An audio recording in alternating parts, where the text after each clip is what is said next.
चलिए हम लोग फिर से पढ़ने के लिए तैयार हो जाते हैं। बायोलॉजी अध्याय 1 रहेगा, जीवों में जनन रहेगा। और पहले भी हम लोग कुछ ऑब्जेक्टिव पढ़ चुके हैं और मुझे उम्मीद होगा कि आप लोग अच्छे से पढ़ते होंगे। और हमें कुछ अलग लेकर चलना है ताकि हमारे जो साथ में पढ़ने वाले बच्चे हैं, साथ में पढ़ने वाले जितने भी स्टूडेंट्स हैं, उनको कुछ अलग लगे। और हम बायोलॉजी को इतना बेहतर बनाने का प्रयास करेंगे ताकि जो हमारे से जुड़े उसको लगे कि हाँ, हम कुछ लेकर आए हैं। तो चलिए हम लोग क्वेश्चन को चालू करते हैं। आज भी हम लोग ऑब्जेक्टिव क्वेश्चन पढ़ने का प्रयास करेंगे और आप लोग लिखते चलिएगा। देखिए, लैंगिक जनन में कितने भाग लेते हैं, यहाँ पर आप क्वेश्चन पर ध्यान दीजिएगा कि लैंगिक जनन में कितने जनक भाग लेते हैं। तो यहाँ पर उत्तर के साथ में हम चित्र भी आपको दिए हैं ताकि आप अच्छा से समझ सकें। तो यहाँ पर बी नंबर होगा कि लैंगिक में जो लैंगिक जनन होता है उसमें 2 ही जनक भाग लेते हैं। जैसे में ये माता पिता को देख लीजिए, और भी बहुत सारे ऐसे जीव हैं जो लैंगिक जनन में आते हैं और लैंगिक जनन में अपने भागीदारी को निभाते हैं। बाकी यहाँ पर दूसरा नंबर क्वेश्चन देखिए, निषेचन से क्या बनता है। तो निषेचन से युग्मनज बनता है। क्या बनता है? युग्मनज बनता है। अब निषेचन कैसे बनता है ये नीचे आपको दर्शाया गया है कि पहले शुक्राणु और अंडाणु का मिलन होता है। शुक्राणु और अंडाणु का मिलन होता है और यही शुक्राणु और अंडाणु एक जगह मिलने के बाद से युग्मनज का निर्माण करते हैं। और यही युग्मनज आगे चल के एक शिशु का रूप लेता है, बच्चा का रूप लेता है और वो एक बच्चे के रूप में जन्म ले लेता है। ये आपको देखिए, बायोलॉजी जब आप पढ़ेंगे तो आपको समझ में अच्छा से आएगा। जब हम लोग पूरा ओपनली पढ़ेंगे, खुलकर पढ़ेंगे। देखिए, बायोलॉजी है, हम ज्ञान ले रहे हैं, हमें शर्माने की इसमें कोई बात नहीं है और नहीं होनी चाहिए। आगे हम लोग आपको दिखाने का प्रयास कर रहे हैं कि जो 2 नंबर हम क्वेश्चन पर और जो 4 नंबर क्वेश्चन है, जो 3 नंबर और 4 नंबर क्वेश्चन है आपके पास में, इसको जरा गौर से देखिएगा। कह रहा है कि नर युग्मक को क्या कहते हैं। नर युग्मक को क्या कहते हैं? तो हम लोग कहते हैं शुक्राणु। क्या कहते हैं? शुक्राणु। अब आप समझ सकते हैं ये शुक्राणु क्या होते हैं। जब नर युग्मक में के से निकलता है उसको हम लोग शुक्राणु कहते हैं।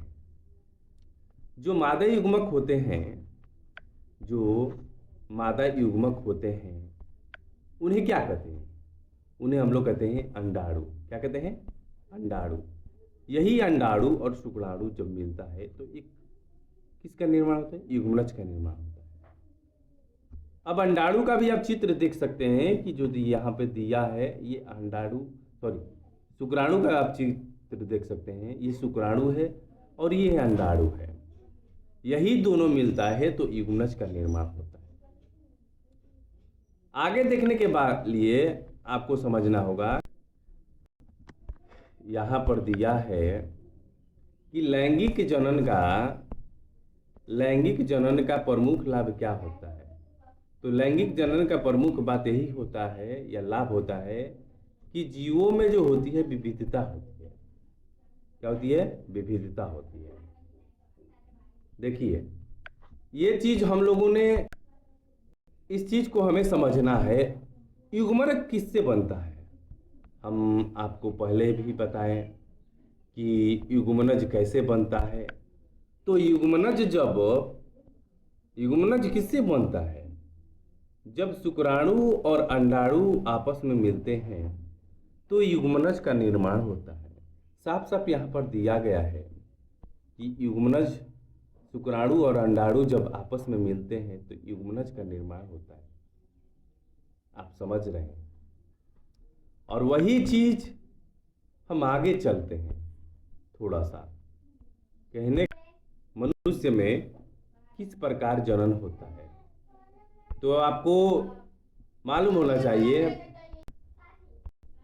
कि मनुष्य में लैंगिक जनन होता है। क्या होता है?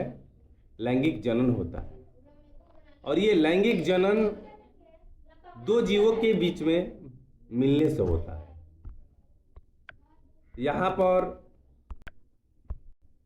पर 8 नंबर क्वेश्चन है कि पौधों में लैंगिक जनन का उदाहरण, पौधों में लैंगिक जनन का उदाहरण क्या है? आम है। क्या है?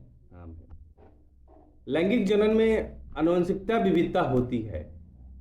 लैंगिक जनन में क्या आनुवंशिकता विविधता होती है? बिल्कुल सही होती है। ये लैंगिक जनन जब होता है तो उसके आनुवंशिकता में, उसके वंशज में विभिन्नता पाई जाती है। ये ध्यान से देखना जरूरी है। अब हम लोग चलते हैं 10 नंबर क्वेश्चन पर। अब यहाँ पर देखना है कि निषेचन कहाँ होता है। निषेचन कहाँ होता है? तो निषेचन होता है युग्मकों के मिलने पर। किसको?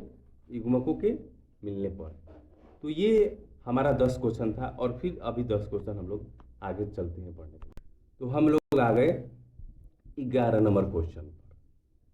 युग्मनज जो होता है, जिसको इंग्लिश में हम लोग जाइगोट बोलते हैं, युग्मनज यहाँ पर देख सकते हैं साफ साफ आपके सामने चित्र के साथ हम पढ़ा रहे हैं आपको, और ये चित्र के साथ जब पढ़िएगा तो कुछ अलग ही समझ में आएगा।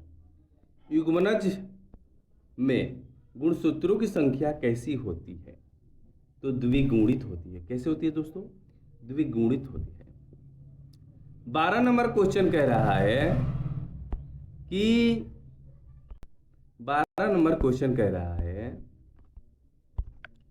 लैंगिक जनन का मुख्य लाभ क्या होता है? तो लैंगिक जनन का मुख्य लाभ होता है कि इसके आनुवंशिकता में विविधता पाई जाती है। क्या होता है दोस्तों? विविधता पाई जाती है। अब 13 नंबर और 14 नंबर 13 नंबर और 14 नंबर क्वेश्चन पर ध्यान देंगे कि मानव में निषेचन कहाँ होता है। मानव में निषेचन कहाँ होता है? तो मानव में निषेचन फैलोपियन नलिका में होता है। और ये फैलोपियन नलिका आपके सामने है। कैसे होता है आप देख सकते हैं। निषेचन के बाद सबसे पहले क्या बनता है? तो निषेचन के बाद सबसे पहले युग्मनज बनता है। क्या बनता है? युग्मनज बनता है। ठीक है, हम लोग चलते हैं फिर 15 नंबर क्वेश्चन पर। ये 15 नंबर जो क्वेश्चन है कह रहा है कि लैंगिक जनन जो होते हैं, लैंगिक जनन में युग्मक कहाँ बनते हैं? लैंगिक जनन में युग्मक कहाँ बनते हैं? तो जनन अंगों में बनते हैं। क्या बनते हैं? जनन अंगों में बनते हैं। और ये जो देख रहे हैं आप, ये जो देख रहे हैं, नर जनन अंग ये होता है और मादा जनन अंग ये होता है। तो दोनों का चित्र दिया है, किया है, डायग्राम दिया गया है, इसके अनुसार आप समझ सकते हैं। अब 16 नंबर क्वेश्चन जो दिया है, किसमें से कौन नर युग्मक है? तो इसमें से नर युग्मक क्या है आप देख सकते हैं। अंडाणु, शुक्राणु, युग्मनज, भ्रूण। तो इसमें होगा शुक्राणु। क्या होगा? शुक्राणु। 17 नंबर क्वेश्चन कह रहा है कि इसमें से कौन सा मादा युग्मक है? इसमें से कौन सा मादा युग्मक है? और इसमें दिया है इसमें कौन नर युग्मक है। तो हम लोग पहचान लिए कि शुक्राणु को ही नर युग्मक बोलते हैं। और इसमें कौन सा मादा युग्मक है? तो अंडाणु को हम लोग मादा युग्मक बोलते हैं।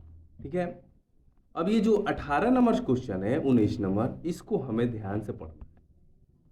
देखिए, लैंगिक जनन में कितने प्रकार के युग्मक भाग लेते हैं? तो 2 प्रकार के, एक शुक्राणु और एक अंडाणु। एक शुक्राणु और एक अंडाणु। लैंगिक जनन में कितने प्रकार के युग्मक भाग लेते हैं? 2 प्रकार के। निषेचन किसके मिलने से होता है? तो निषेचन शुक्राणु और अंडाणु के मिलने से बनता है। और अंडाणु और शुक्राणु और अंडाणु जब मिलता है तो युग्मनज का निर्माण होता है। ये हमें समझना बेहद जरूरी है। आपको हम चित्र के साथ पढ़ा रहे हैं। अगला नंबर क्वेश्चन है 20 नंबर क्वेश्चन कह रहा है कि लैंगिक जनन के कारण क्या उत्पन्न होती है? लैंगिक जनन के कारण आनुवंशिकता आनुवंशिक विविधता उत्पन्न होती है, और यहाँ पर दिया हुआ है। बाकी दोस्तों, आप इस 20 क्वेश्चन का आंसर संग में पढ़े, डायग्राम के साथ पढ़े, और आपको बिल्कुल समझ में आया होगा। और आप ऐसे ही हमारे साथ जुड़े रहे ताकि हम ऐसे लास्ट तक आपको पढ़ाते रहें। और हमारे चैनल को शेयर जरूर कीजिएगा, सब्सक्राइब जरूर कीजिएगा, ताकि हर बच्चा इससे फ्री में पढ़ सके।